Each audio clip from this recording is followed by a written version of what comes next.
Okay, everyone, today I'm going to be talking to you all about a game that I hold really close to my heart. It's the only true RPG out there these days that makes you feel like you're immersed in the game anymore. That's right, I'm talking about Dark Souls. You make your own character, you are your own character's voice, the only options that you ever choose for in dialogue is yes or no, and it's just a straight up RPG, and I love it. The challenge is there, and everything. Now, people, this right here is just going to be what I think would be a way to make Dark Souls or Demon Souls or the next Souls game, whatever it'll be called, a little bit better. And I hope you all understand that this is just all my personal opinion. You all may have different ones, so I understand that. But yeah, this is how I think things should be. And also, I'm going to say one thing right off the bat. The glowing stuff during co-op and multiplayer, the characters having auras. I get it, they're phantoms, but let's just make it to where they're their normal color. Let's remove all the shiny aura stuff. Alright, anyhow, here we go. These are my suggestions for the next Souls games. Oh, and by the way, it's pretty much all going to be audio, so don't worry, you don't have to watch the screen. You can do your Facebook stuff and whatever. Okay, first things first. Let's talk about the role-playing elements. Now, for any good RPG, there needs to be at least 5 aspects dealt with in a role-playing game, and that is factions, race, homeland, class, and gender of the character. Now, we can all understand why race would be important for the gender of the character, because depending on a character's race, they might get along well with some characters and not along well with some others, because in any type of scenario, there are racists. Even in a fantasy game, there are racists, because, and let's look at all these other fantasy games. Dwarves normally do not like elves, and elves usually don't like dwarves. Humans are looked down upon by a lot of people because they seem to be, greedy and stuff like that. Now, I'm not saying add in elves, dwarves, and stuff like that to Dark Souls, or Demon Souls, or, the next Souls title. What I'm saying is make it to where the race is blend in a bit with their homeland, or, at least where they were born, their family's race. And the reason this would be good is because it'd make it to where you might get, a little bit of a different feel towards some characters rather than, playing the game as a generic and everyone always being happy with everybody else's race, just talk to them the same way as they talk to everyone else. Yeah, that's nice and dandy and all, but this is a role-playing game, people. We need to have that type of immersion added in. Now, let's say that there is a way to, bypass the racial field, because that would be awesome. Some characters could be racist towards you, say that you were okay, we're going to say you were race B and they were race A, and they might look down on you because of the race that your character is. However, as you work with them more, you talk to them, maybe buy some items or something from them more often, they might start, getting better and better acquainted with you and liking your character more based on how you do things. Or they could end up hating your character more by you doing things that, tick them off, like you let them die whenever you summon them for a battle or something like that. Or you don't heal them at all.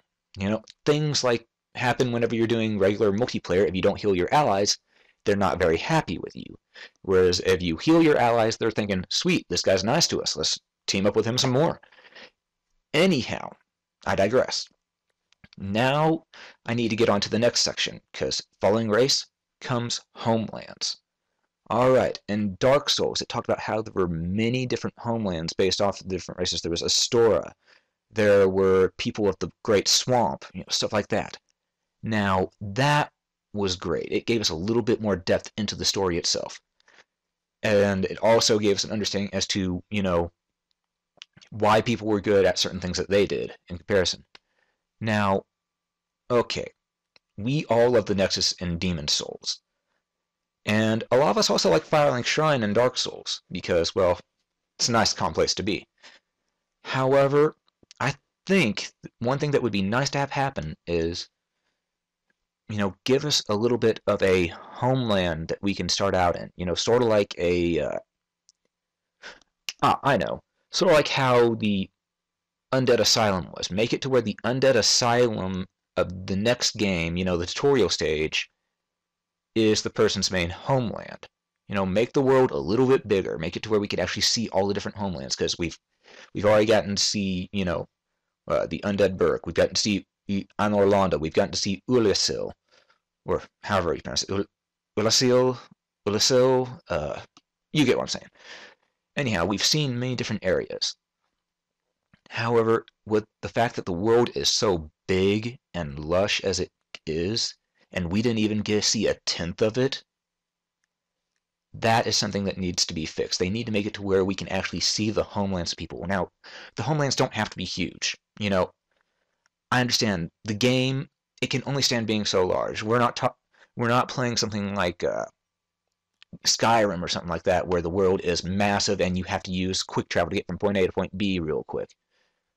No, no. I'm saying, like, make it to where it's just a bit bigger to where we can visit the other homelands. Maybe there will be some shops and stuff in there, like an old-time fantasy RPG. Like, one thing I'm going to reference, the original Final Fantasy game. Okay, there were many different lands you got to visit in there. There was the desert land, there was the mountains, there's the original kingdom that you visited, just basic stuff like that. That is an RPG element I would like. And, if the place we start out in was a homeland, that would make it to where there doesn't have to be all people of the same race there. Like people would move from one homeland to another, all that good stuff. Which that would add more depth to it. You'd want to know more about the characters there. Talk to them, befriend them. And matter of fact, it opened a whole new gateway for another aspect of the game, which I will be bringing up later. Anyhow, that's why the homeland is important. Like it could be a place for the character or the player to go through the tutorial and learn about everything, and then suddenly either they're learning all this stuff because they decide to go ahead and go out on an adventure, try to solve the main quest or whatever it is that's going on, or it could be that they're doing stuff in their homeland whenever it hits the fan, and that's why they decide that they have to leave and go help save the world or whatever. However the next Souls game does it. And let's face it, that is a fun RPG element. It's good for any story in any RPG. Heck, it's good for any story in any game, really. Book, movie, come on.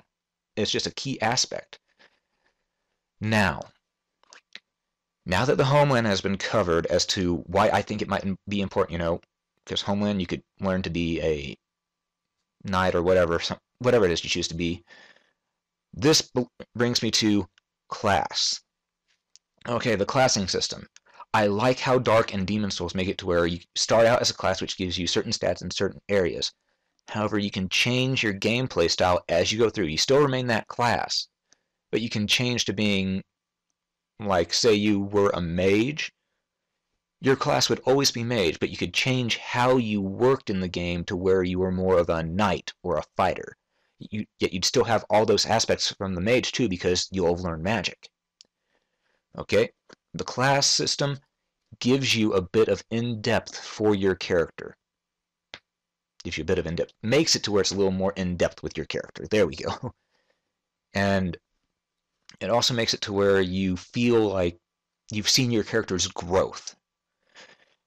Because if they stick with one class and you continue going on working on that class until you feel like you can't do any more with it, and you're just raising your stats at that point in order to make that class form even better, you feel accomplished because you feel like you've become, once again, let's say you're a mage, you continue on, and if you get to be the best mage in all the game, you feel like you've surpassed all the qualifications to become a mage, or to become a sage even. It makes you feel good. Now, then there's also the thing of, maybe you're playing a mage at first and you don't like being a mage after a while, and you decide to go ahead and try to be a warrior. Well, in the end, you're still considered a mage, but then you switch over and you start working on the warrior aspect. People will still know you as a mage.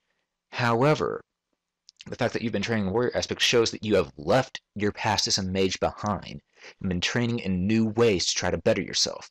Once again, adding depth to your character. Now, I'm pretty sure a lot of people might go, oh, but I want my class name to be changed.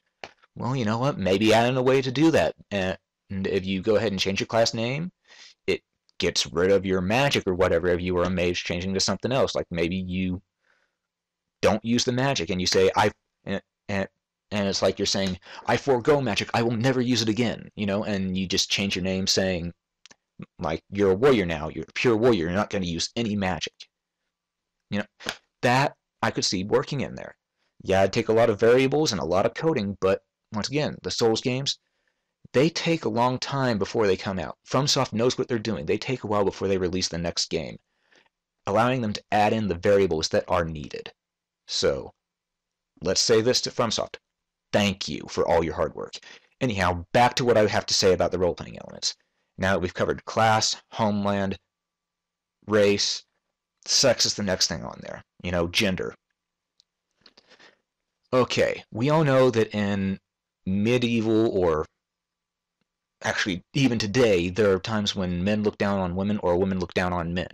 And then there are those who look at each other, you know, like they're equals. You know, the good people. Anyhow, oh, that is one thing that they could add into the game. You know, make it to where the dialogues are a little bit different. You know, sort of like how I said with the whole race system.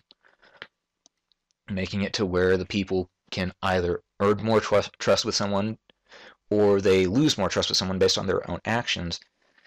And then, you know, right off the bat, though, whenever people meet them, they'll judge them a little bit based on if they're male or female.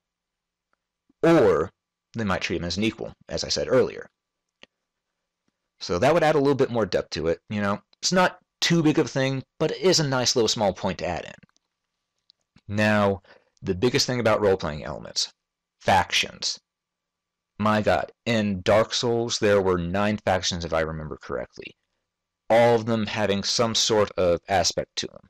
Some say that some were lawful good, some say they were lawful evil, chaotic evil, you know. In the end, it's all in the eyes of the beholder. Now, the one thing I think that the factions could add in is, okay, they don't mess with the main story at all. They do not change the main story or anything, but let's give the factions a bit of a side story to them. Now, I'm going to seem blasphemous here, but once again, let's talk about the Elder Scrolls games, more specifically Skyrim, the most recent one that came out. There were multiple factions in that, but the 2 main ones in that were the Imperials and the Stormcloaks, and they were at war. Now, I think we should have something like that in the next Souls game. Like, you can join, like, you don't have to join any faction, but if you do, they'll be at war with some, or they'll be at peace with others. You know, and depending on what you do, it also determines how that faction will treat you. You know, maybe they'll go ahead and sell you better items, or if you do something that they don't like, they'll stop selling you items or kick you out. One of the two, you know, something like that. Because in Dark Souls on the factions, we had to where if we did certain things for the factions, we gained higher ranks with them. I'm thinking, you know, instead of maybe a +1, +2 type ranking system, maybe whenever you join a faction, you join as just a standard soldier or something like that. Or servant, peon, whatever. And as you do more stuff, you know, more things in favor for what they like, you gain higher ranks whenever you visit back with them. Now, that right there would, once again, add more into the role-playing aspect of the game. And who doesn't like role-playing? I mean, it's awesome. I mean, I like feeling that I am in the game itself, and that it's up to me to determine what happens in this world that I'm in, what happens for myself in that world. And the factions aspect could open up a huge amount of things for not only single player, but as well as multiplayer. And we'll get onto the multiplayer aspect later. I promise you that. Because, that will be the good point. Anyhow, the factions aspect, that is probably the biggest thing, and I'll have to cover it in multiple different parts whenever I'm talking about my thoughts on the next Souls game or the current Souls games or whatever. And the main thing with them is, well, truly, it's really more on the multiplayer aspect, which, don't get me wrong, I love my single player, but multiplayer, that's truly where it's at these days in games. Anyhow, let's go ahead and get on to the next aspect of the game, which will be the multiplayer system. So, yeah, let's start talking about that. Okay, the multiplayer system has two main things that I need to cover first: connections and servers.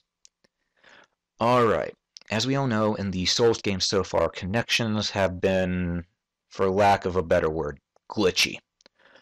Because you oftentimes meet up with someone that you don't know unless you're using, private chat on Xbox 360, or you're making phone calls or sending text messages to your friends on the PC or PS3, to meet up.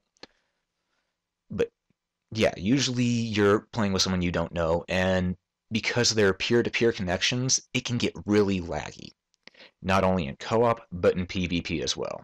And that can lead to some problems. Most of them being people getting upset due to the PvP in, the games. And that's, well, mostly due to the fact that everyone will go, oh man, this lag, it sucks. This person's cheating because they're taking advantage of the lag. No, people, we're not taking advantage of the lag. It's just that sometimes we don't have good connections with each other. That's all there is to it. Now, I will admit there are people out there that use lag switches, and those people can go straight to hell. But other than that, it's normally just your own connection to them. Now, the thing that they need to do is they need to make it to where the connections are done in two different forms. Yes, make it to where you can choose in the options menu what type of connection you want to do. Peer-to-peer, dedicated server, or LAN.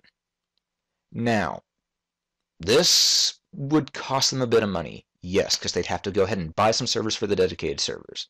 And they have to go ahead and add in new code so they could add in LAN. But hey, everyone's wanting them to do LAN anyway. That way, if you're wanting to play offline with if you want to play offline yet you still want to play with your buddy,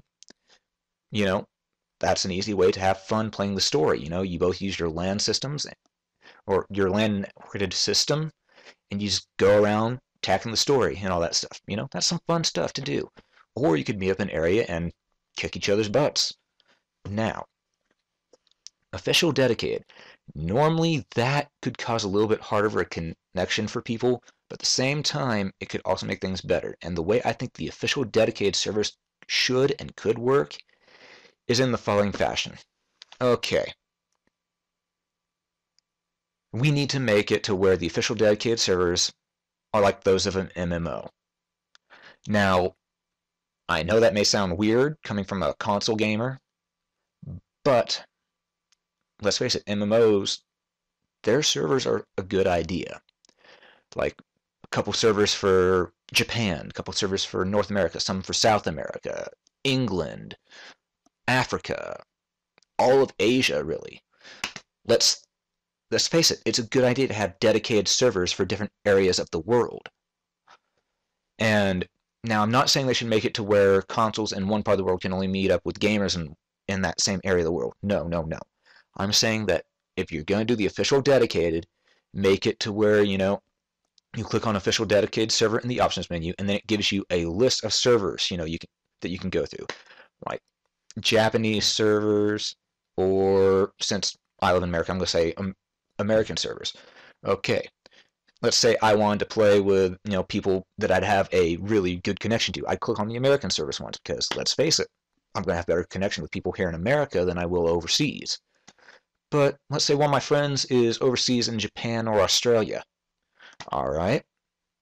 If my friend is in Japan, I'm going to connect to the Japanese server, or he can connect to the American one at some point. That way, yeah, the connection won't be the best, but we'll be able to meet up with each other that way. And guy in Australia, I could join his server, stuff like that too. It's an easy way to do it. Yeah, it might take a little bit of work, but it's an easy thing to do. And you don't have to do it from, the title screen either. We have access to the options menu in-game during Dark Souls and Demon Souls. You just have to hit start, go to options, preferably, and, do it while you're near a bonfire or something like that. You go to servers, click on whichever server you want. Now, something else that could be nice is on those servers make it to where some of them are maybe dedicated for co-op, some for PvP, and others are, just, you're playing the game the way it was meant to be played, where you can deal with both co-op and PvP. Because let's face it, if it's all just PvP, might as well just be an arena for that. I'll get to that later.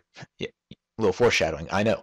Anyhow, as well as co-op, you might as well just be using the LAN server or, have an invite your friend option.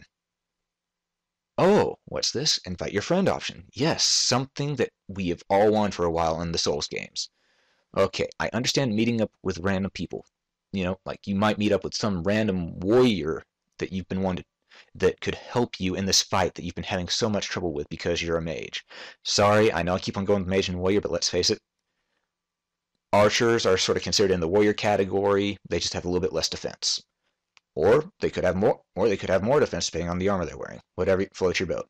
Mages, though, we're usually wearing light armor, and we're usually needing someone to go in and tank for us while we attack from afar. Anyhow, an invite your friend system doesn't have to be through, hit the Xbox button or the PlayStation button and invite your friend from your friends list that way. No, I'm thinking maybe go into a... Sorry, had a text message there. Anyhow, sort of go into a tavern or something. Like make it to where there are actual buildings you can enter. Like hubs. That's what we'll call them. Sort of like how the Nexus was a hub for us. Or Firelink Shrine was a hub. Make it to where there's other hubs like that, which could be... Heck, I have an idea. Instead of there being bonfires, make it to where the safe points are inns or taverns or hubs like that, That would be nice. And whenever in there could be like a slab on the wall for if you're wanting to meet up with people, you go, you click on the wall, put down your name saying that you're able to either be summoned or you can go look on the tablet and find someone who's wanting to be summoned. You click their name, they click on yours, and it summons you in. And at that point, you don't have to be in the tavern or whatever it is for that to work. You can be back out in the world, fighting things, grinding so you can level up.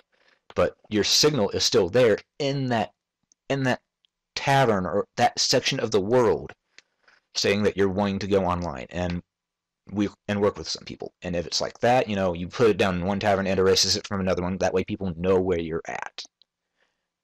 Now, if you want to invite your friends, you go ahead and put down on your you go find your you go on there and click maybe R1, L1, and right bumper or left bumper, and it switches to another section, which instead of hired, it goes to friends, and you can go ahead and click on your friend's name in there and show them that you're wanting to team up.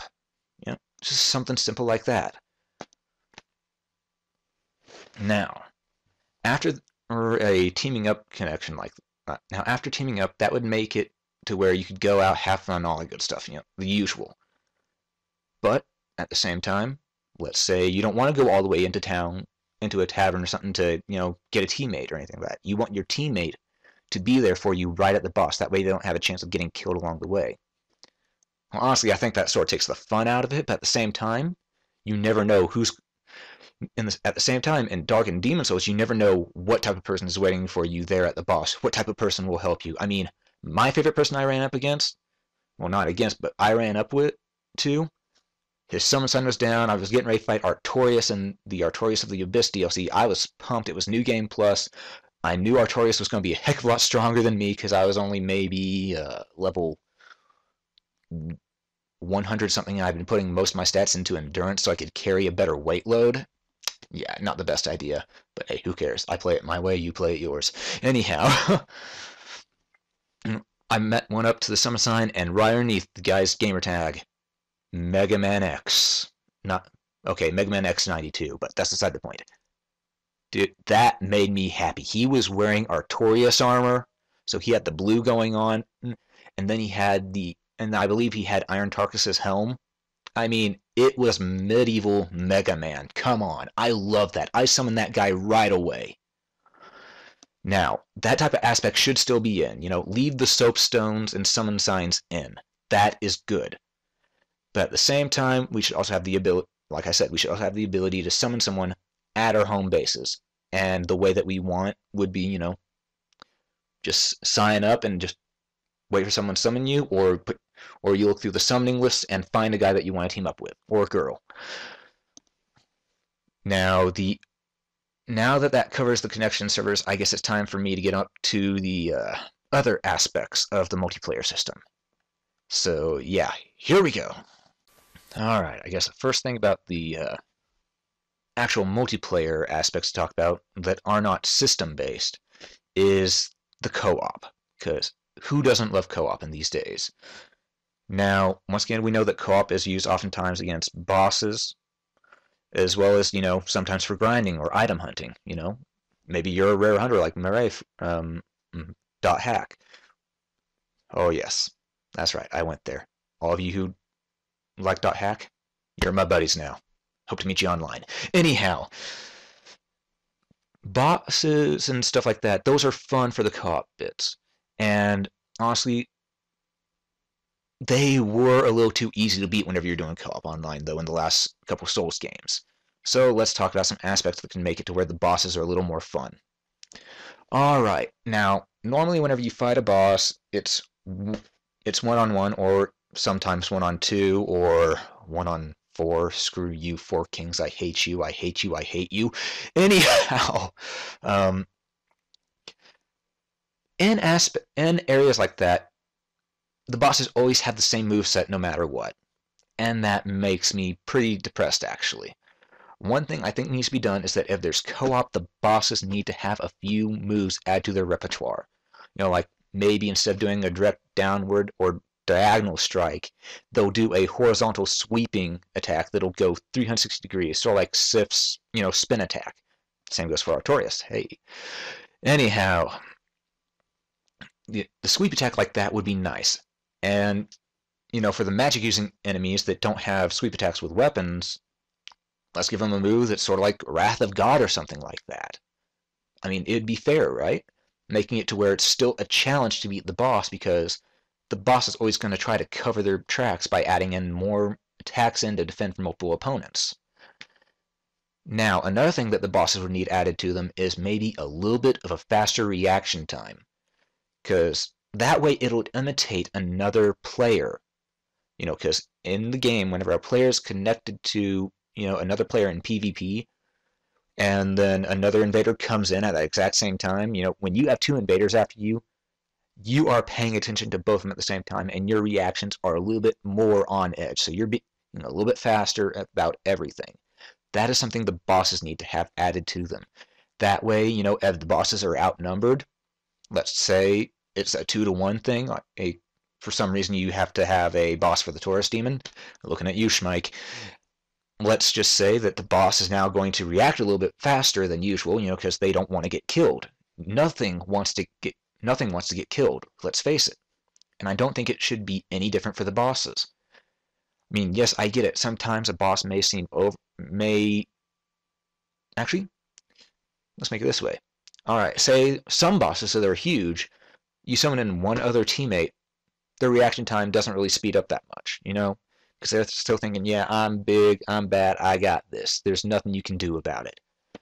But if you summon in another person, a third or a fourth person, yes, let's add in 4 people that you can have as teammates. That way it could be a full Final Fantasy style party,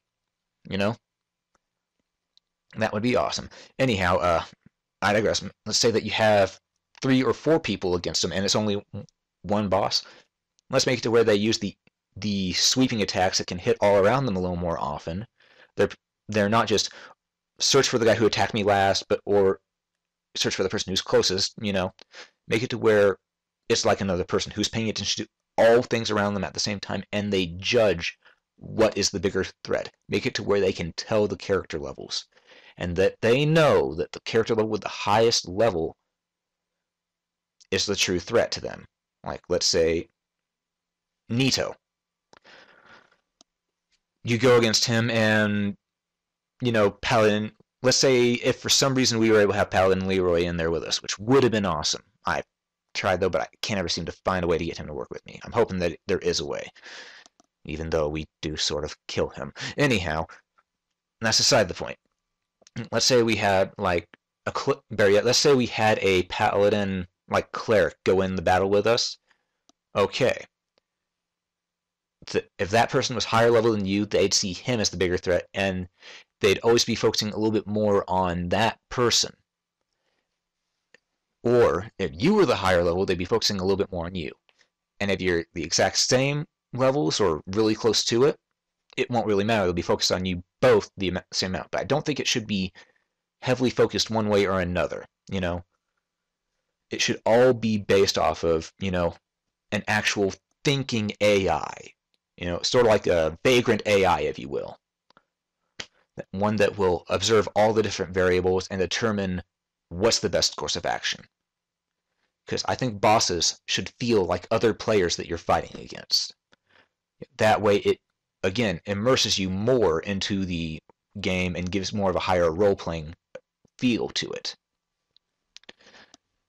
Now, another thing that'd be neat about the bosses is maybe, if you have multiple people going in against him, depending on what type of people you have going in, what type of class they are, maybe the boss would act towards them a little bit differently that way too. Like if the person has a class which is mage or cleric or something like that, if it's a character that's a boss that's weak against light attacks, he's going to be watching out for that mage. Well, not mage, sorry, the cleric. Because, they don't want to get killed. I want it to feel immersive, like the bosses know what's coming for them. Or at least they're able to tell what's there against them at the time. Anyhow, I've been talking about bosses for a little too long, so let's move on to the aspect about just multiplayer in general, which is the level caps. Okay, level caps, while good, it's a bit of crap. Now, hear me out on this. Okay, I don't think people who are level 50 should be teaming up with people who are level 1 or level 10. Heck, I don't even think they should be teaming up with people who are level 30. However, the fact of the matter is, there are people who are going to want to team up with their other friends, but they don't want to have to wait until they're really high level to be able to team up with them if the person is playing for so long. Or they don't want to have to wait until the person gets up to their level before they can play. I mean, yeah, I get that's why there's the ability to create new characters, but still at that point it's the thing of, I want to use my own character at this point in time, the one I've been working on, day in, day out. We all want to be able to use the character that we have focused on the most. And that makes it to where I think the level cap should be, let's say the max level cap in game was level 50. You could not get higher than level 50. I think that, people who are level 1 can team up with people who are up to maybe level 24 or 25. Yeah, let's just go with people who are level 1 can team up with people who are level 25. Up to that. And, because at the time they're level 1, they're only going to be in the places that the people who have been up to that point will be able to get to. However, if you're level 25, you're going to need help from people who are higher than you, like people who are at max level, something like that. Because once again, if we're saying max level is level 50, you might need their help, like you're hiring on a veteran or something like that, which is always fun. And the reason for this is, okay, if you're a level 50, do you really want a level 1 helping you get through an area that they haven't even been to? No, because it's going to kill them. We all know this. I mean, Dark and Demon Souls are notorious for letting us know that we are going to die. And I'm glad for that, because if we feel invincible in a game, what's the point? Anyhow, I digress. We do not want people who are too far lower level than us trying to help us out with an area that we're in. I mean, it's just not common sense. I mean, yeah, maybe if you're trying to get them trolled, you're trying to take them to a new area to power level them, but at that point, it's not really that good of a thing because, well, then it ruins the experience for them of having to learn how to rank up on their own. Because at that point, it'll just be a thing of, oh, I'll go with my friend, they'll kill things, and then I'll get the EXP for it at a higher level, and I'll be able to level up after every kill he makes. No, that's not how it should work. How it should work is you team up with people who are within at least 25 levels of you, or 24 levels of you, maybe. As I said, level 1 can team up with a level 25. Level 25 can team up with a level 50. That would be nice. Because at that point, you all know what you're doing, at least for the area that you're in. Or if you're new to the game and you don't know what you're doing, you have people that somewhat know what they're doing coming back and helping you out. That would be good. And I think the same should go for, PvP. There's a cap on the type of people that can invade you, because if you're level 5 and there's a level 50 that comes in, you look up at them and you go, well, crap. Because you know there's no way you're going to beat them. They have the higher stats, they have the better weapons, they have the better armor. It's just not going to happen unless you're really skilled or really lucky. And even then, the battle would probably take 30 minutes to an hour. Sad, but true. Anyhow, it needs to be simple. And another thing that they should add into co-op is the ability to, take in any healing item with you, like the Estus Flask, for example. Okay, we can take the Estus Flask into our Summoner's World, but they could take theirs into ours. But they couldn't take theirs into ours, but we could take humanity into it. Yes, humanity was nice, but oftentimes we want to save humanity so we can use it on other things. Sort of like returning to human form or kindling a bonfire. Now, I think the way it should work is instead of an infinitely refilling Estus Flask, which, hear me out, folks, I think instead of an infinitely filling Estus Flask, which refills every time we set up a bonfire, I think it should be that we have to earn our good healing items. Well, actually, better yet, hold on. Let me go back. Keep the infinitely respawning Estus Flask-like thing in there, but make it to where that is the weakest healing item you can get, and you're not really going to use it that often after you get to a higher point. Yeah, maybe you can upgrade it to +7 again. Or actually, let's even it out and make it to where it's either +5 or +10, because that was bugging the heck out of me. But at the same time, it won't heal as much as like the other healing items you can get. For example, the Divine Blessing and stuff like that. Make it to where the Divine Blessings of the game are easier to find, easier to buy, can be looted off of enemies whenever you kill them. Like maybe they have a set drop rate. And, make it to where they're not that expensive. That way we have multiple different healing items we can use in-game.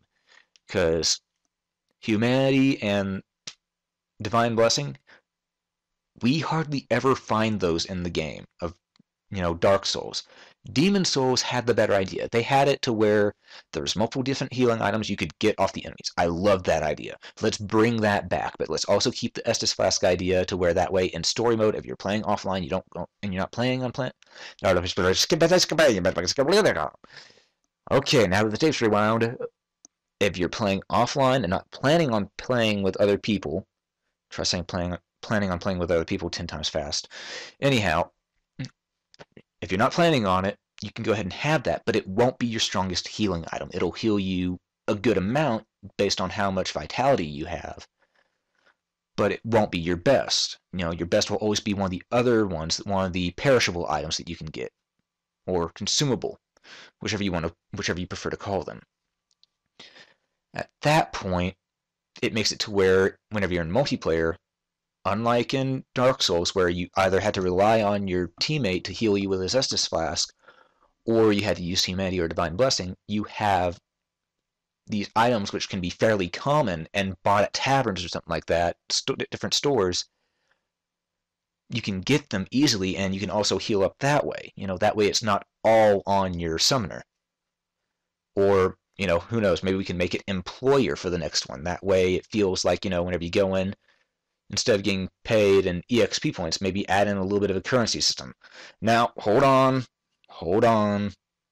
Before you get angry at me for that, I have a feeling there was planning on being a currency... Excuse me. I have a feeling that FromSoft was planning on putting a currency system into Dark Souls, seeing as how there are the coins there. Bronze coin, silver coin, and gold coin.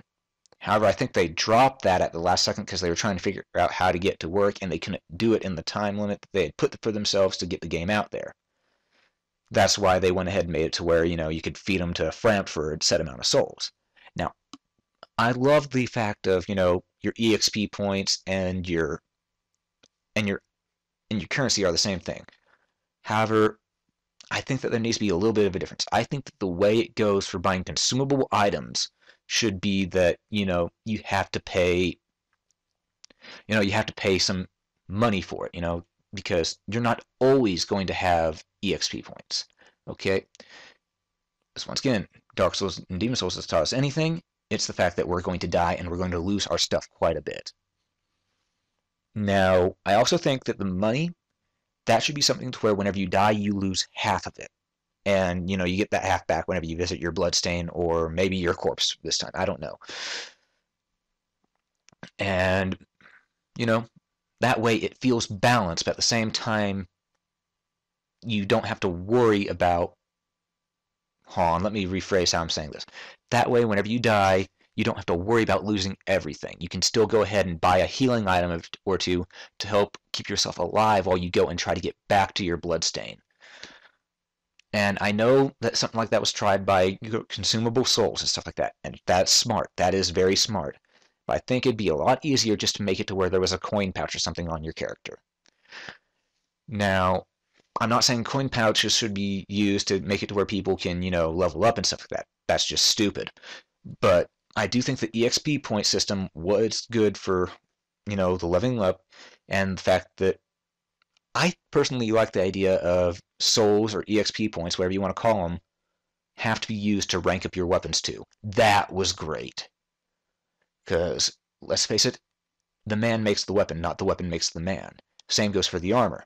That was something I loved about Dark and Demon Souls. You actually had to you actually had to upgrade yourself in order to truly make any of your weapons worth something. It doesn't matter if they're plus 15 or base. It's all up to you to determine how good they do. Because if you're not skilled with it, then, you're just going to suck using that weapon. And that brings me away from what I was thinking earlier, but because now we're not on the co-op aspect, we're more onto the game function. So let's go back to the co-op aspect. And this is where I'm going to have to add in a little bit something that I thought, would be cool. And it goes also back to the factions bit. Okay, there are NPC characters you can summon. I love that thought. And I think that should still be in there.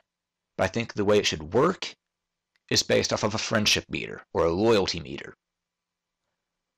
Now, that could be added in a sense of, you team up with your buddy online, there's a little meter between you two. It starts off at 50, meaning that there's no trust or distrust against it. But then it leans to the left or right, And if it goes towards the distrust meter, whenever you're teaming up with them, maybe they get a negative stat bonus with you, and you get a positive one against, just in case they decide to turn, because let's make it to where there's friendly fire this time, and if they hit, and you'll be on, and it's like your character is on edge for if they are going to betray and attack you.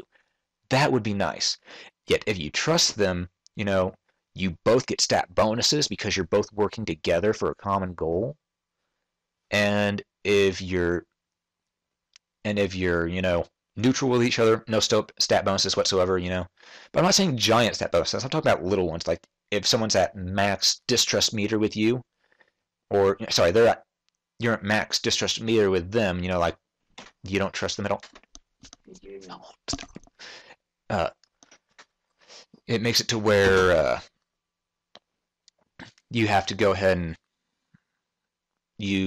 sorry, I lost my train of thought. Anyhow, if you're at max distrust meter with them, whenever they're teaming up with you, your character doesn't trust them, and let's say you get a bonus to your stats of maybe plus 10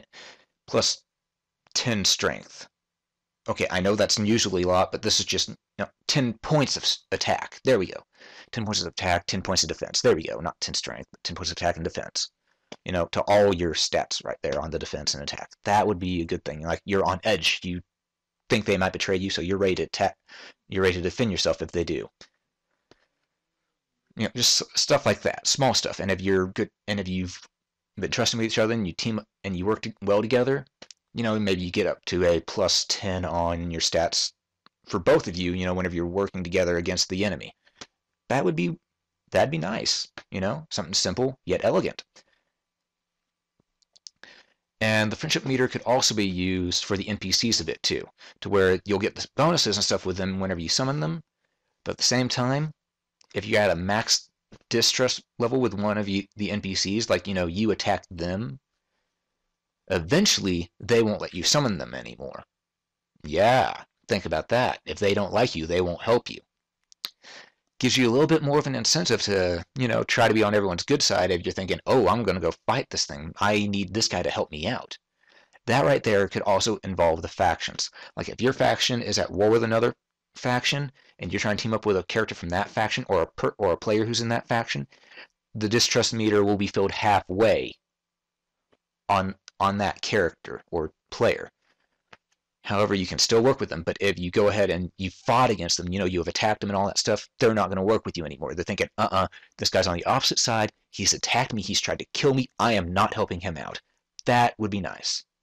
And, you can continue to, raise your trust and distrust meter with characters. The more you do things with them, teaming up with them, helping them out, stuff like that, buying stuff, selling stuff, whatever.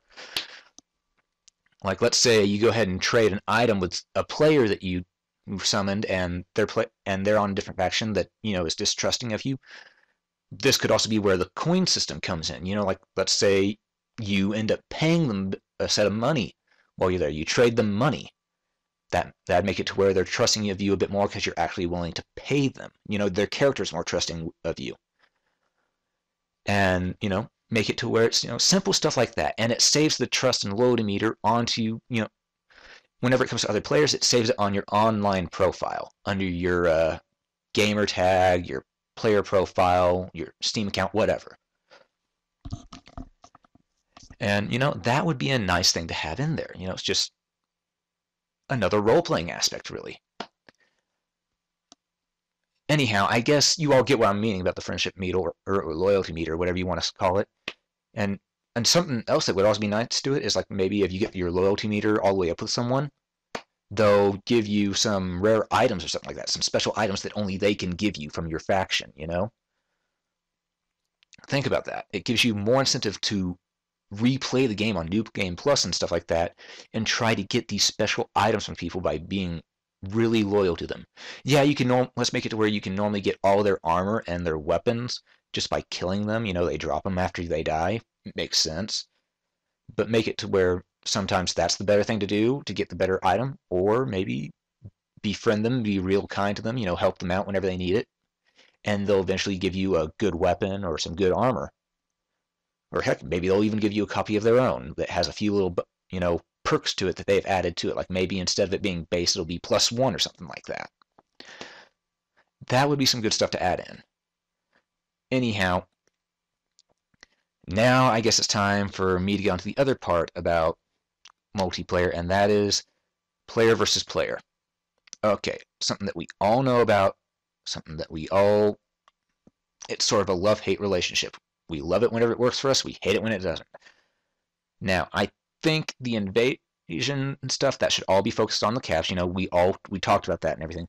But there's 4 things here I want to talk about PvP. That's arenas, dueling, invasions, and war.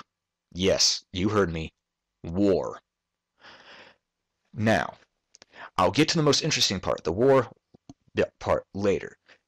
But first, let's start off with arenas. Okay, we got an arena in the Artorias of the Abyss DLC. Something that is really nice and really fun. But the problem with the arena is that you can't ever, set up, who you want to be with. You have to go and talk to your friends and stuff like that, Once again, that's all a connection thing. The peer-to-peer connection and the randomly meeting with people in the world stuff. And that's why in the arena, there should be a way that if you're, make it to where there's the whole 2-on-2 fight, you can go ahead and sign up on a plaque, show your friend that you're there, and that they can join you by clicking on that. Then you both go into your area, you wait for the other people who are wanting a fight, or you click on a name for people who are wanting a fight, you go in and fight with them. Simple stuff. And I think there should be a few different arenas. There should be the melee only arena for one, which would make it to where you have to use where you can only use shields, swords, spears, halberds, stuff like that. The close range melee, well, close to mid range type melee, which would include bows too, because yeah, that's still melee. I don't care if people say it's long range, it's still melee because it's a physical attack, and in the end, a bow you're going to get snuck up on. However, whenever it comes to that, I think it should all be, based off of your skill with the weapon, all that stuff. Magic should not be accounted for, nor miracles. But this is where I get to another thing.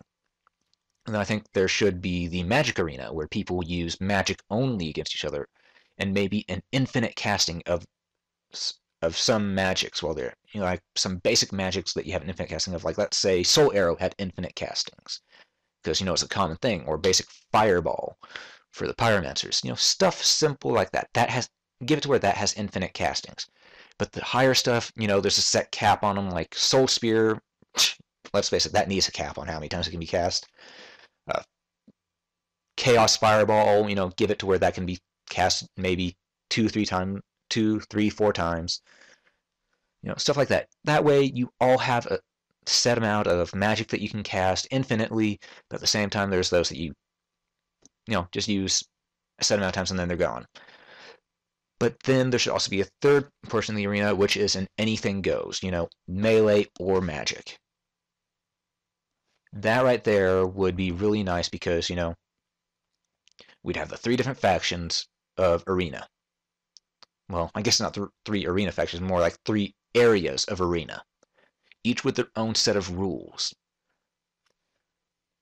Now, I think they should also keep in the free-for-all, 1 versus 1, and the 2 versus 2. That would be awesome. But I think they also should add in maybe a couple more things like, maybe a 1 versus 3. Now, some people might say, oh, that's just for people who want to show off. Of course! I mean, who doesn't want to go into a 1 versus 3 thing in order to try to show off, show their skills?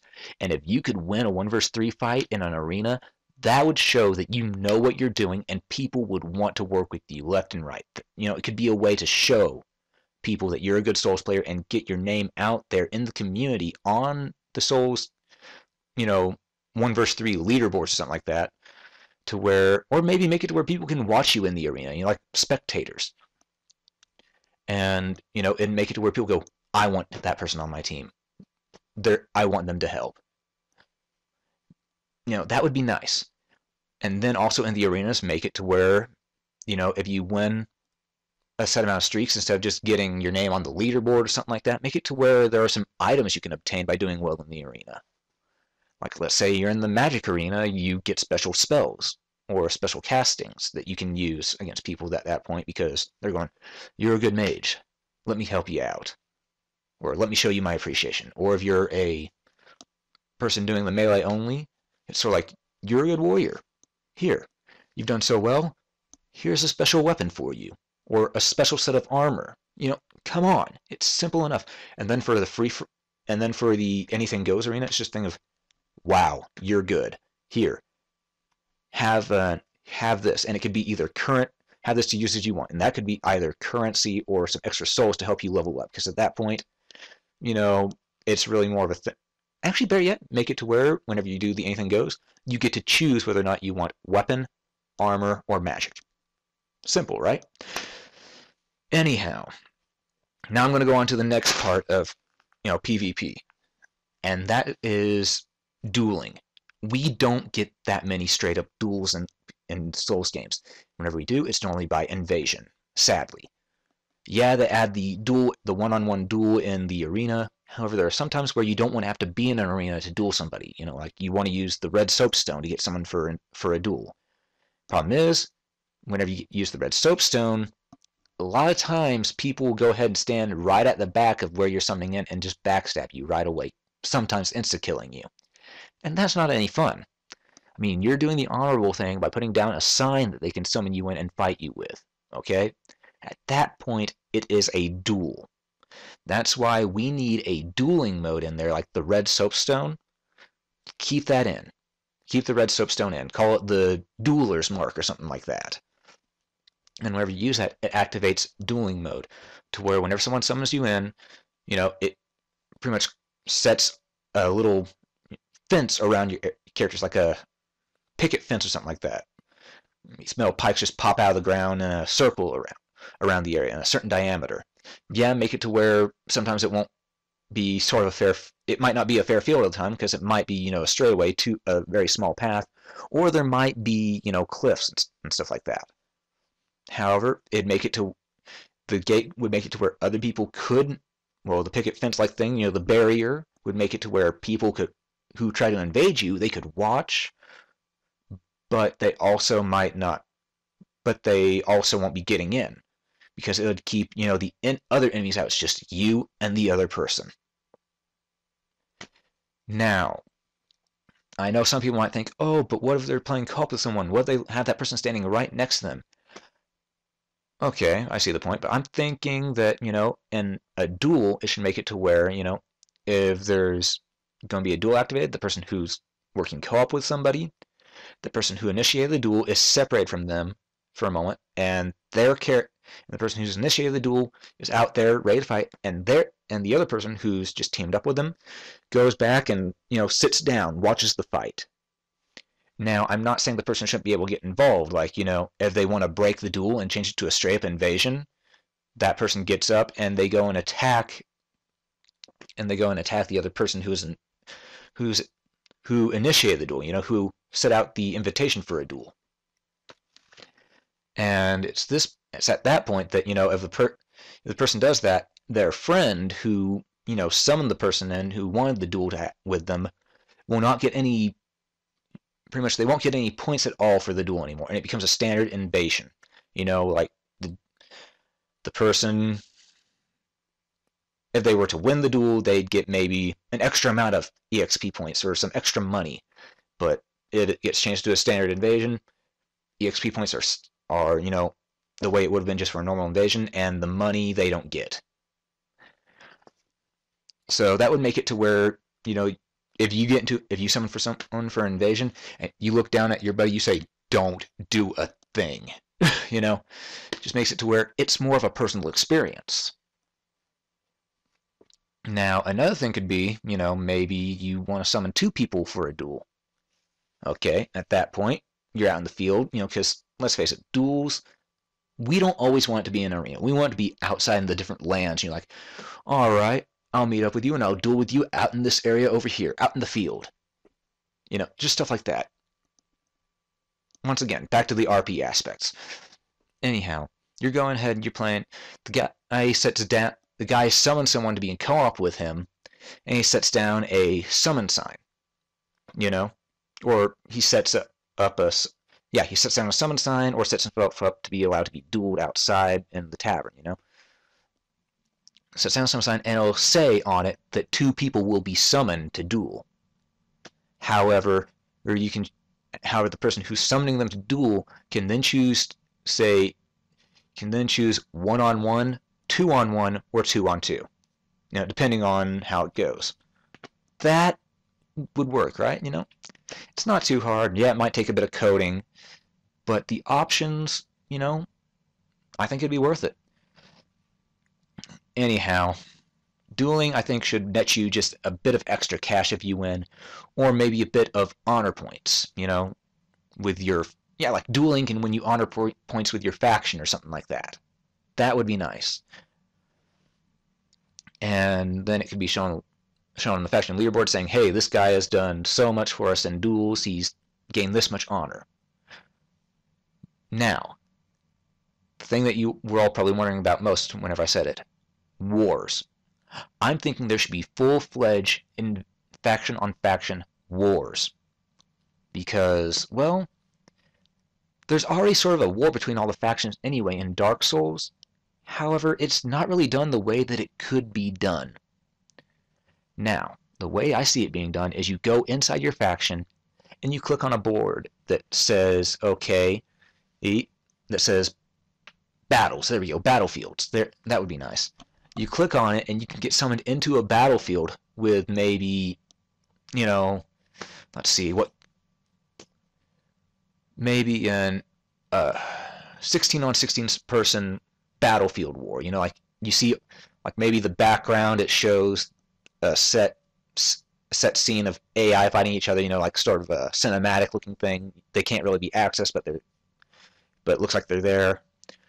And another faction, but then there's the other people that you are in war with. You have a bunch of your allies, a bunch of the enemies in front of you. You fight the war for your side. You want your faction to win. You're trying to take over the land, and it won't affect anything in the online game because the online game the online areas will still look,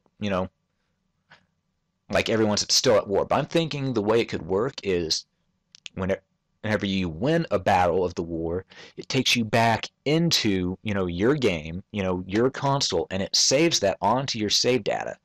And just like in Demon Souls, where there was the light and dark world tendency, maybe it's a faction tendency where your faction has more control or less control. Simple enough, right? But yeah, we have all wanted a giant war-like scenario in the game where you could verse multiple people left and right, and we all know that would be great fun. So I'm thinking, maybe you're there. There's 16 enemies there, and it's you and 15 of your other buddies, or maybe it's just you going into this battlefield, and all your other teammates have died. There's still a good number of them. Maybe there's 8, 9, 10 of them left, and you're on your own. You're sitting there having to worry about, how are you going to fight against all this? That would be awesome. And make it to where there are other variables, like maybe every once in a while there would be a volley of arrows coming in, which you want to turn to the side and block or something like that. That would be fun. And it's not impossible to do as long as they make sure to where the data is saved on the person's own hard drive instead of on a online server. That way their story in the game that they're playing advances for their faction. Like we're winning this much of the war. Congratulations, good job. But other players, whenever you're playing online, they might be winning the war on their game. However, I do think that they can also go ahead and do something nice, which would be like maybe set up a web page or something for the next Souls game where if there was a war mode in it, you could go online and check and see which side is winning the war, by how many people have won for what faction and and it shows a meter on an entire map like red, blue, green, white, black, whatever.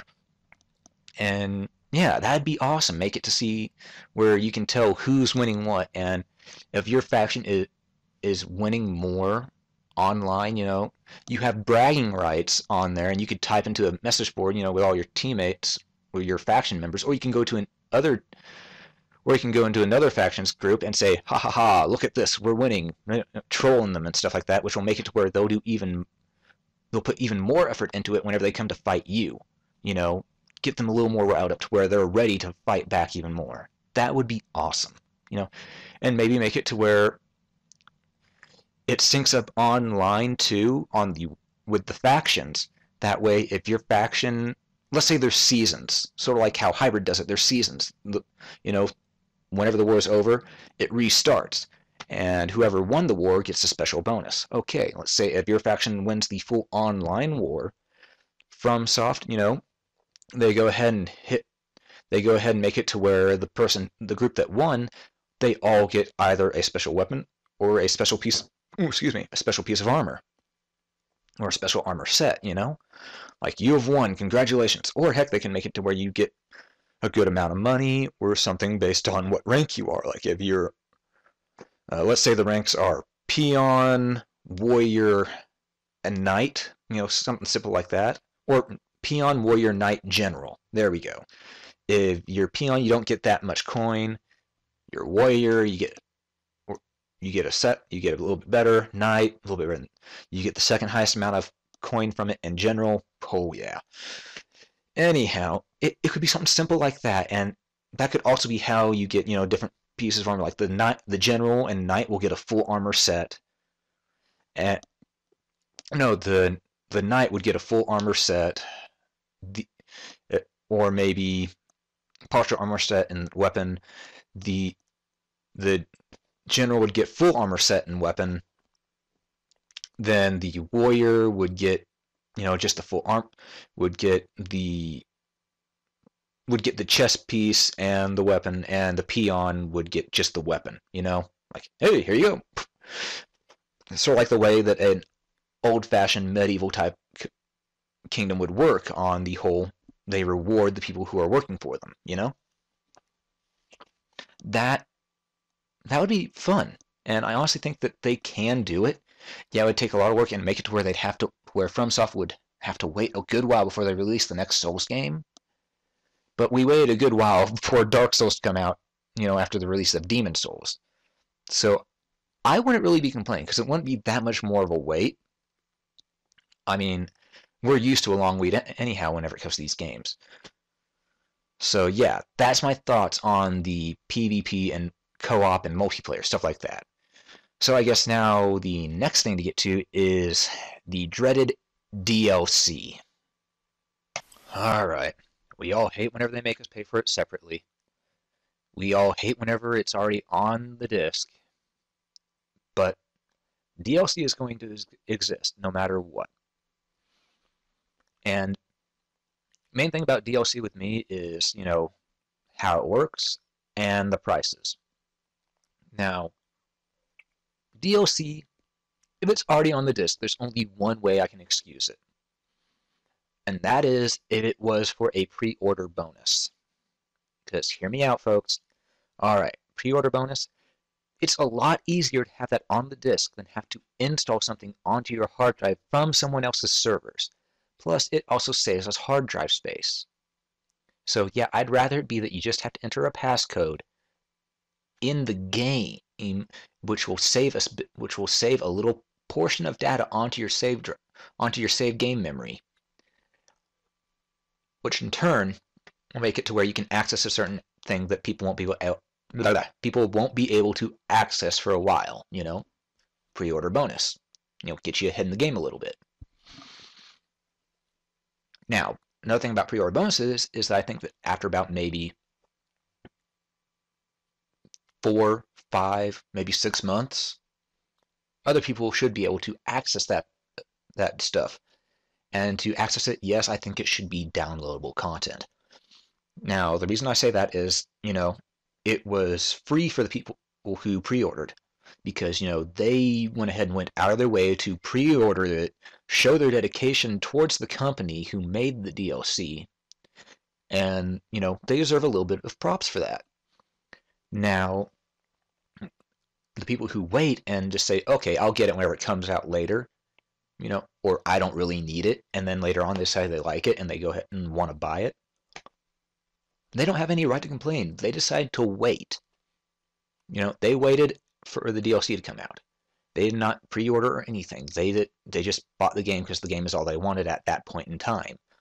And for those who, they just are a little too late to get the pre-order down, well, for those people, I'm sorry, but sometimes life does suck and you miss out on certain opportunities. But yeah, I think that if it is a pre-ordered bonus DLC that gets released on the marketplace later, that the price should be fair. It should be something, along the lines of maybe $1 or 80 Microsoft points, That way it's fair. It makes it to where the company is helped out a bit. And, it's just not that expensive because it's already on disc. They're not going to charge you that much for it, They're just going to say, oh, you didn't pre-order? Instead of going, haha, you're never going to get it, they're saying, okay, you can have it, just give us $1 and we'll help you out. And that's not really much different than, going up to a friend and saying, hey man, I'm running a little short, can you spot me $1 so I can get a McChicken or something like that? It's nothing different. We all do it, so whenever a game company decides to say, hey, it was pre-order bonus, okay, you have to pay $1 for it if you want it now because you didn't pre-order, don't get butthurt and start crying about it because it's completely fair. We all know it. Now, things that aren't fair. Okay. Accessing a whole part of the game and making it to where you have to access it by DLC. If it's on the disc, it should not need DLC to access an area in the game. No. If an area is on the disc, it should be playable right off the bat. Now, if it's an area that isn't playable right off the bat, it should not be on the disc. It should not, and it should be, and at that point, it's fair to say, okay, this area is not on my disc. I got the full game whenever I bought the disc. This is just a little extra bonus that we don't necessarily need, but hey, it might be fun. If the area is big enough, like let's say it's a giant one like the Artorias of the Abyss DLC with all this extra stuff in it. Let's face it, the Artorias of the Abyss DLC, Artorias of the Abyss DLC cost the amount that it did because not only was it an entire area, which was probably the reason for, which probably, if it was just the area itself, it would probably have only been 800 Microsoft points or $10.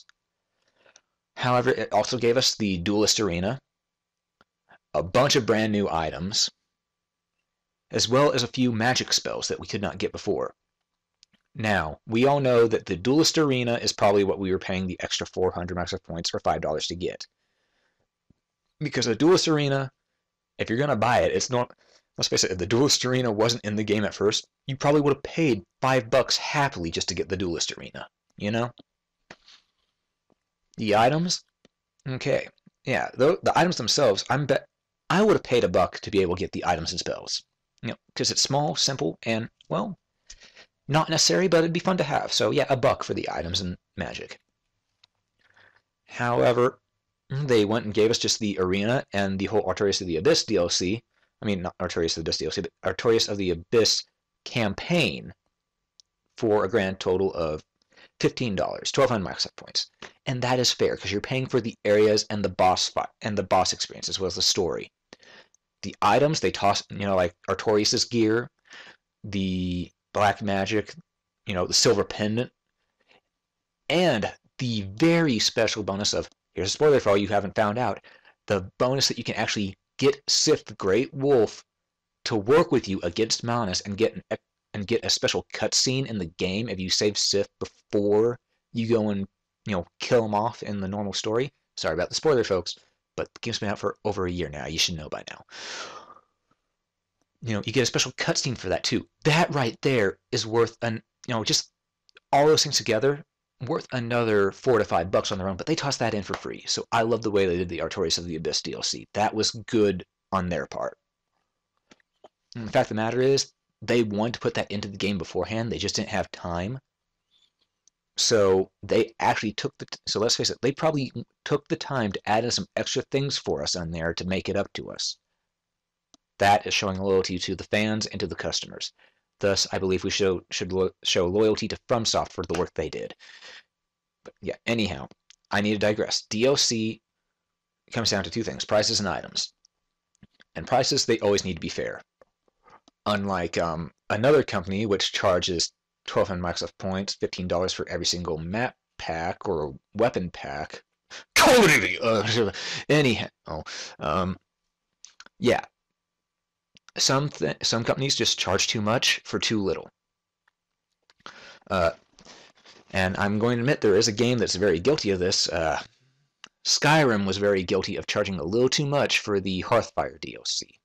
Because all Hearthfire was is you build a house and you can adopt a kid.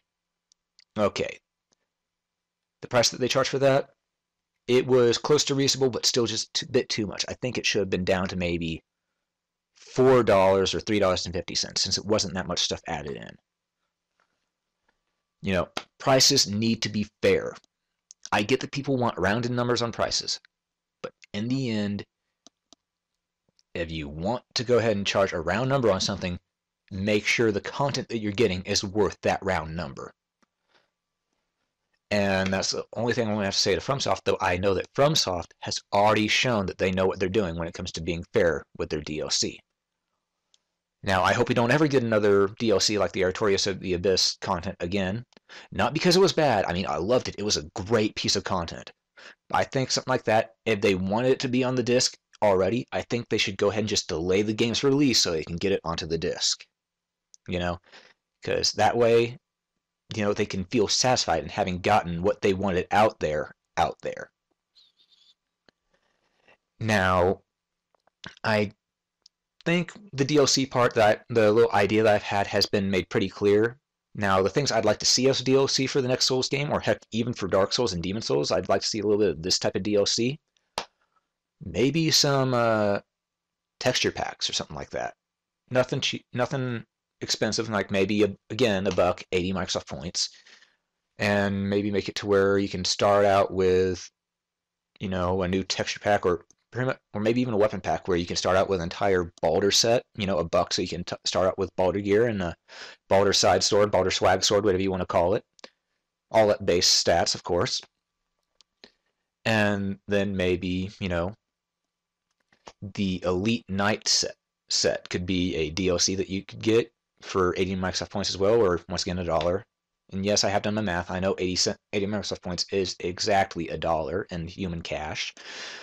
So yeah, just simple stuff like that, little things. And as for texture packs, like maybe if you want to have it to where you can have the armor look a little dinged up or look better and shinier, nicer, stuff like that.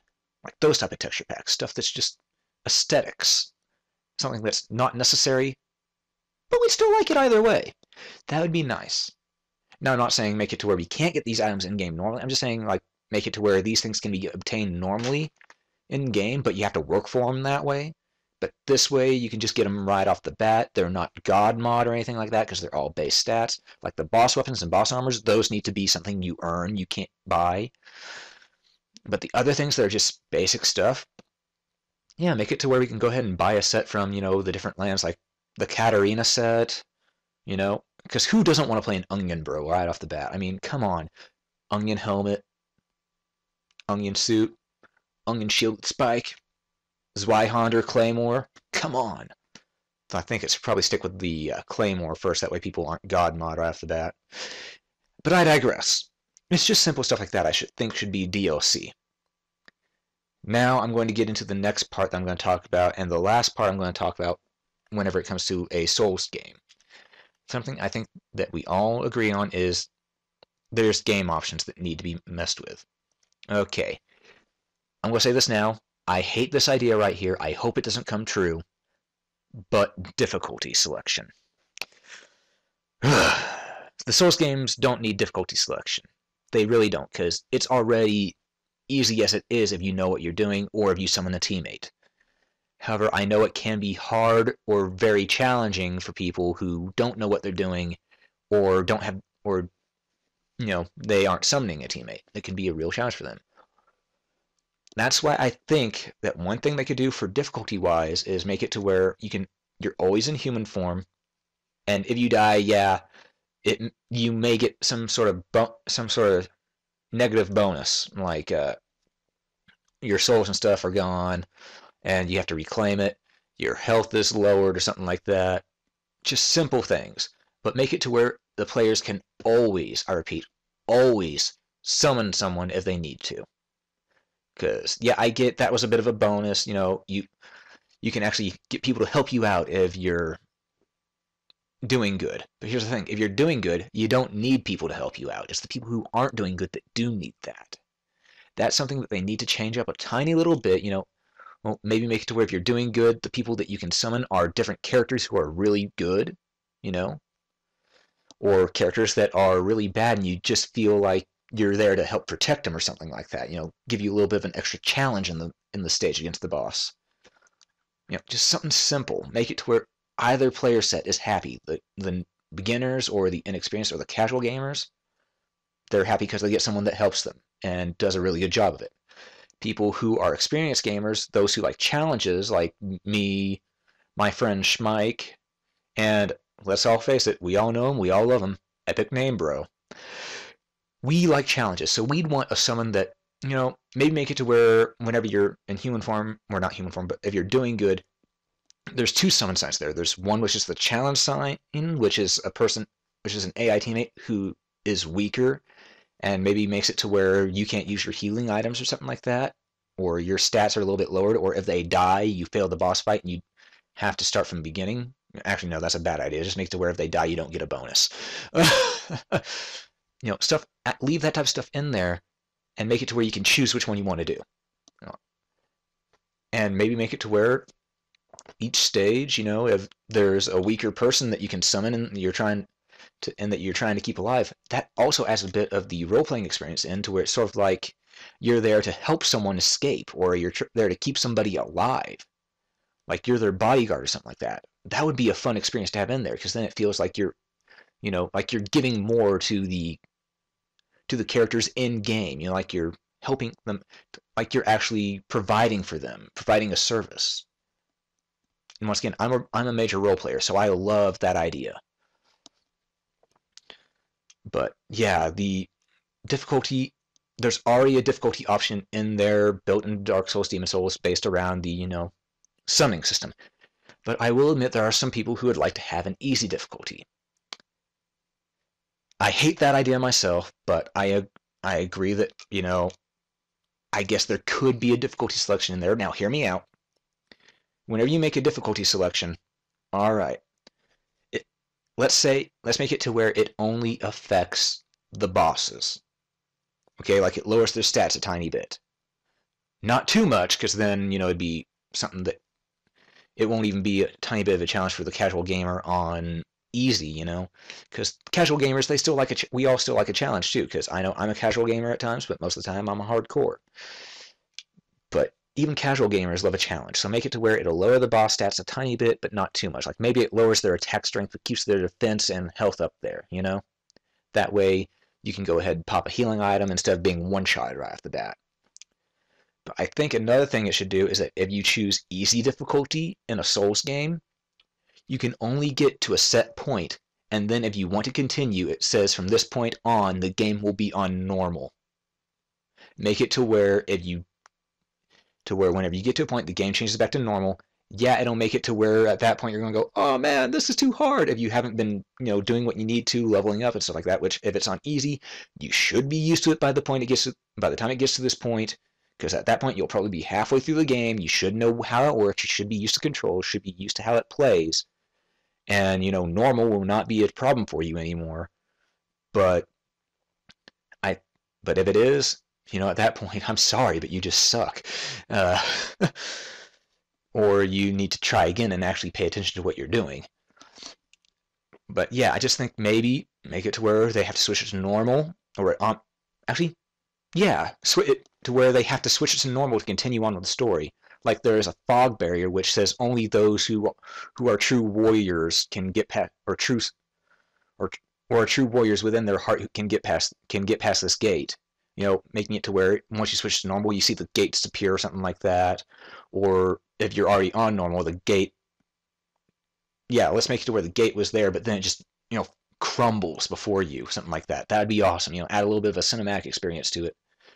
But if you choose not to change the difficulty to normal, like whenever you click on it, it gives you the option to switch it to normal. If you don't choose that, the gate stays up and you're not able to get past it. So you go back, you grind the same area, or you just continue doing PvP with people. And here's the thing, PvP, the stats are always the same whether you're on easy or normal. That is how it should be. Because otherwise, it's just plain old cheap. You should not get any stat bonuses just because you're on easy. No. Stats and stuff should stay the same.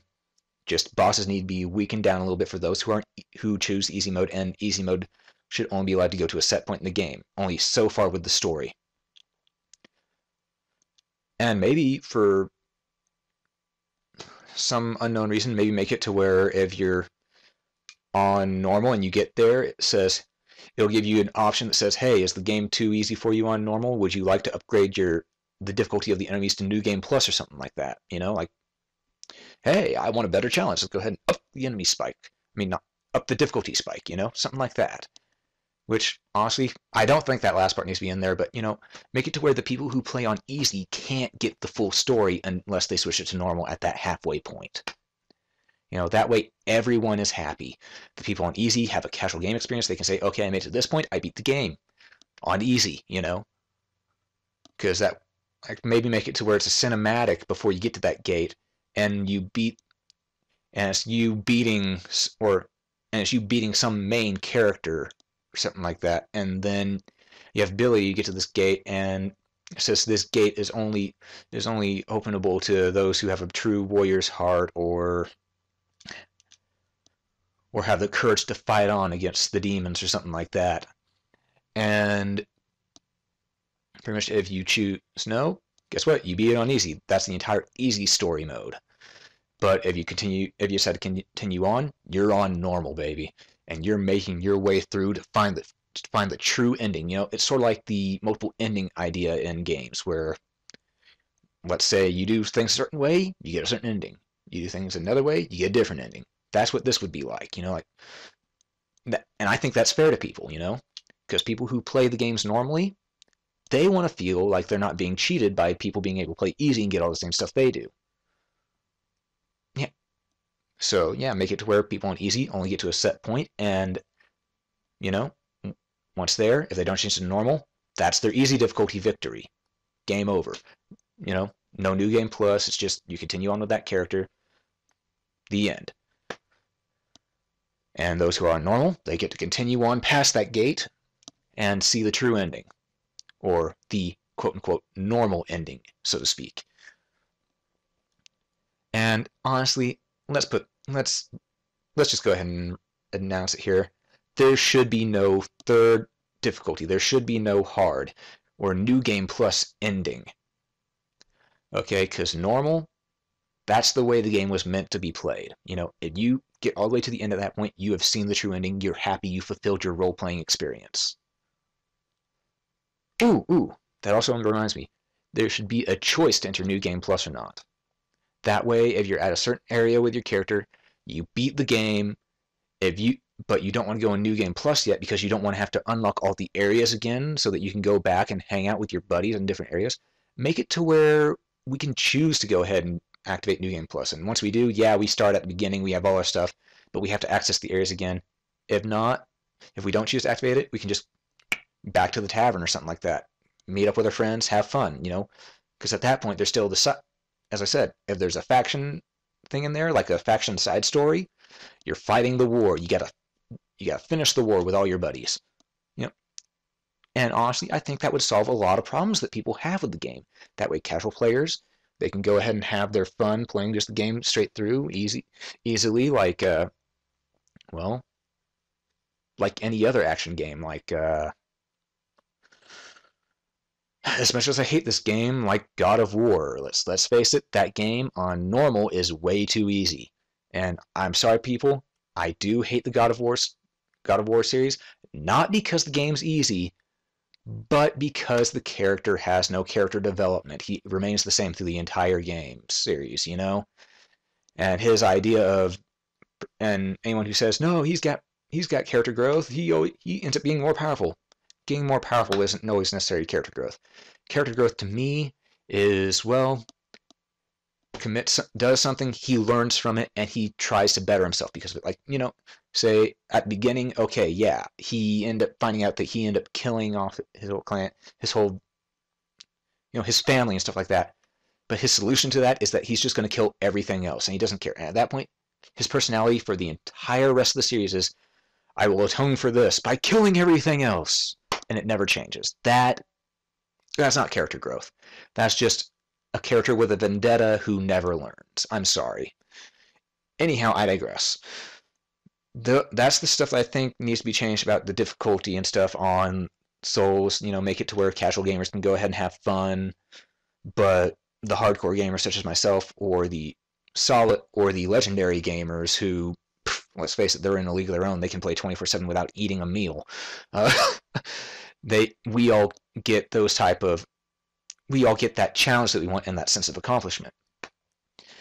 Now, another thing that needs to be done is in the game options, there needs to be a little bit of a tweaking to the controls. No, I love the controls. I love the controls. I really do. I really do. But there needs to be strafing, and not just when you're locked on. Now, one thing I could think of, you know, is maybe, you know, like Ian B said, you raise your shield, you're automatically in strafe mode. That would be nice, but sometimes you need to actually go around a corner and get ready to turn backwards quickly to block with your shield, you know, because sometimes you'll go like, oh, wait, there's someone coming up from behind, you know? And if you make it to where whenever you pull up your shield, it's an automatic strafe, you know, that can still bite you in the butt. I've learned that. I'm a Dynasty, Samurai, or Roshi Warriors game player. Come on. We already have that. So what I think should be done is maybe click in on left thumbstick, since that isn't used at all, activate strafe mode, where you can strafe left and right, you know, and you don't even have to lock on. You can just do your thing, you know. And then to unlock, to activate strafe mode, you just click in on left thumbstick again. Simple, to the point. And I think something else they should do for the controls is they should set up a handiness for your character, or handedness. Like, okay, let's say okay, you have your shield in your left hand, stuff like normal. You hold left bumper or L1 for shield, to block, and left trigger or L2 to parry. Okay, that makes sense. But I think that they should also make it to where you can choose whether or not your character is blocking and parrying with your right hand as well. And that would go onto the handedness category. Or maybe make it to where they're ambidextrous, to where there is no parrying. It's just straight up attack with both hands, You make it to where you can choose, but shield should always have a block and a parry. Or a block and a shield bash. It's just common sense. But yeah, at that point, it wouldn't be too hard, and it also make it seem a little better in my opinion, because then you could decide if your character's left-handed or right-handed or both, and which again would it reinforce the role-playing features. Other than that, I have no beef with the controls. The controls are perfect. Though I will admit my hand gets cramped up every once in a while from using the claw so often. But I digress. Controls, close to perfect. I love them. The Souls game, I love them. They are the best games I've played in a long, long time, and I am very grateful to FromSoft for creating them. And I hope they continue to make more great games, and just keep. I know they're going to keep their player base happy. They always have. They always will. So, good job, FromSoft. Thanks for making such great games, and I hope you'll take into consideration what I've said here, and also people to you who have listened to what I've said on my ideas for the next Souls game or stuff that you could use to improve the Souls series in general. I understand if you disagree with me. Everyone has the right to their own opinions. They truly do. That's the way I've always thought. That's the way I always will think. So, if you have a different opinion than me, go ahead and put it in the comments. I promise to go ahead and respect your opinion. But if you're also just going to whine, complain, say, and be butthurt, don't get angry if I just laugh at you. Anyhow, this is Jeremy Stanfield, also known as Alberio Craft, saying thanks for listening and have a great day.